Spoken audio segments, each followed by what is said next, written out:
there's been a lot to learn from us for the past couple years. And to what your point here is exactly is, how does a gamer get in their hands the game rather than the mechanics and the visuals and the infrastructure that very much was missed in crypto till this day now is a lot simpler, and it is easier, but still very much not to where we need it to be, where, hey, play the game and then explore Web3. Hey, play the game, then explore mechanics.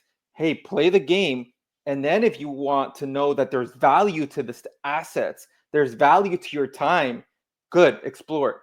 Optional. It doesn't have to be in your face. That, to me, I think is what's really going to be the most exciting aspect and chapter that we're going to go into gaming. And for you guys to be at the forefront of it, I mean, I applaud you, and I'm really excited for it, because this is the next wave, right? This is the next wave of gaming, and to be at the front of the next wave means, man, speaks volumes. Yeah, Go go for it. so just a quick comment on that, because I love the way that you frame it, um, because it has. So I've had a number of conversations with like venture capital firms over the past few years, and it was something that I got an insane amount of pushback on. Right? It was, well, no, this isn't how the space works. How the space works is you build the hype, you launch a token, and then you have the money to do whatever you want with the game. And I'm like, but wait, no. What we're doing is we're doing something different. We want people to play it first. We want people to know what they're buying, understand the product, so that the game is the product rather than the token. And the response I typically got was, well, this is our playbook. So if you're not going to go that way, then and then it was, to your point on the roller coaster ride. Okay, then we're riding this one alone until eventually I'm sure we'll find the right partnerships in whatever we do. But our focus is really the commitment to that game first mentality, where we want the entertainment side to be the forefront. We want anything that we're doing from a blockchain perspective, it is to push that entertainment experience forward, whether it's making it more engaging, whether it's adding an element of competition, whether it's adding an element of ownership that makes it easier for people to actually take all of the time they spent sitting crisscross applesauce in front of our game and converting that into, hey, now someone else can take that character, continue to go with it as I live my life, right? Yeah, and I think like you just even hit something even further, right? It's like the game experience, right? Leading with the game experience, but Yeah, there's a key word you said, entertainment, right? Because totally. too many people not realize that every single game, every Web2 game has is an entertainment company, right? And they Yeah, think too much of it being a game company, right?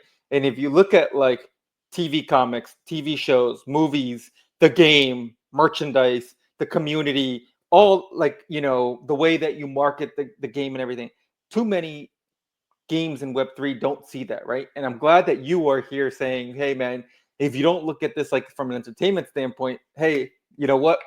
Failure is right around the room. And I think, like, bro, the intro video that we just played, 4 minutes of you going into that is the videos that we need in this space. The simple explainers, but yet like in an entertaining way, because yeah. I'm locked in, right? I'm locked in right now. Like, man, I'm like, after this, like, cancel my appointments. I'm playing Faenoraverse. Like, get me in. I need to freaking sweat this one out, right? So, like, I think that these are the missing elements, and I think, man, congrats again. It's really cool to see. What do you think right now is the main message you want to send to gamers, especially in Web3, about what you're about to release? What's that like game message as a game developer that you really want to hone in on? Hey, this is also just an alpha. What's coming next? But why this alpha is so important to you being glued to the next 4 6 hours of your life?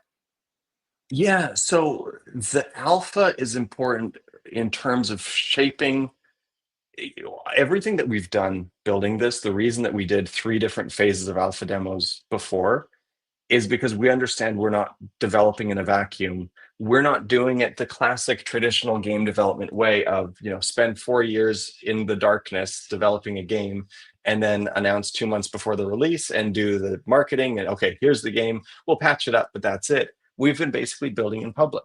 We've been saying, hey, the alpha demo is out there to validate the gameplay. And so now this is all about, hey, here's what we're doing, and come in, test it out, try it out, tell us what you love, tell us what you want more of.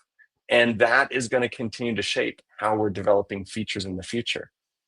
The other piece is, if you're in crypto gaming, you will have seen a ton of examples of the token first mentality.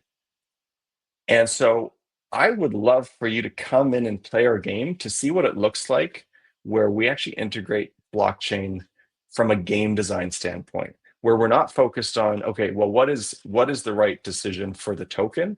We're focused on what's the right decision for the game? What's the right decision for a sustainable long-term game economy, but everything around how we tie this into the entertainment experience. I would love for those people to come in and look at that and see what it looks like when it's done differently.